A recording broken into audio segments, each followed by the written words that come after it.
ಸಭೆ ನಡೀತು, ಏನೆಲ್ಲ ನಿರ್ಧಾರ ಆಯಿತು ಅಂತ?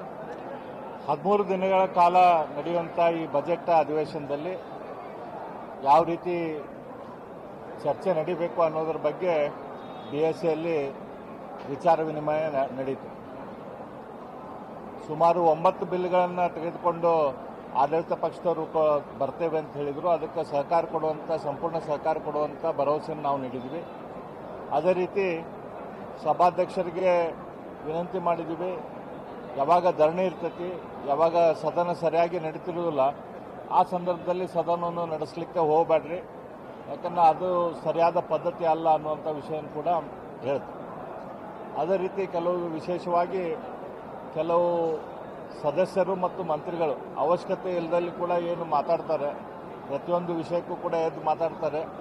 ಆ ರೀತಿ ಮಾತಾಡುವಂಗೆ ಆಗಬಾರ್ದು. ಅದರಿಂದ ಸದನದ ಗೌರವನೂ ಕಡಿಮೆ ಆಗುತ್ತೆ ಮತ್ತು ಸದನ ಸುಗಮವಾಗಿ ನಡೀಲಿಕ್ಕೆ ಆಗೋದಿಲ್ಲ. ಹಾಗಾಗಿ ಅದನ್ನು ಸರಿ ಮಾಡಬೇಕು ಅನ್ನುವಂಥ ವಿಷಯಗಳನ್ನು ಕೂಡ ಚರ್ಚೆ ಆಯಿತು. ಈ ಎಲ್ಲ ವಿಷಯಗಳ ಬಗ್ಗೆ ಸದನದಲ್ಲಿ ಚರ್ಚೆ ಆಯಿತು. ಆ ವಿಷಯಗಳ ಬಗ್ಗೆ ಕೂಡ ಚರ್ಚೆ ಆಯಿತು.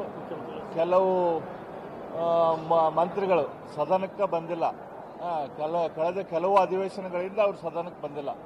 ಹಾಗಾಗಿ ಮುಖ್ಯಮಂತ್ರಿಗಳು ಆ ರೀತಿಯ ಮಂತ್ರಿಗಳಿಗೆ ನಾನು ಆದೇಶ ಮಾಡ್ತೇನೆ, ಆ ಮಂತ್ರಿಗಳು ಸದನಕ್ಕೆ ಬರುವಂಗೆ ಮಾಡ್ತೇನೆ ಅಂತ ಭರವಸೆ ಕೊಟ್ಟಿದ್ದಾರೆ. ನೋಡೋಣ ಏನು ಮಾಡ್ತಾರೆ.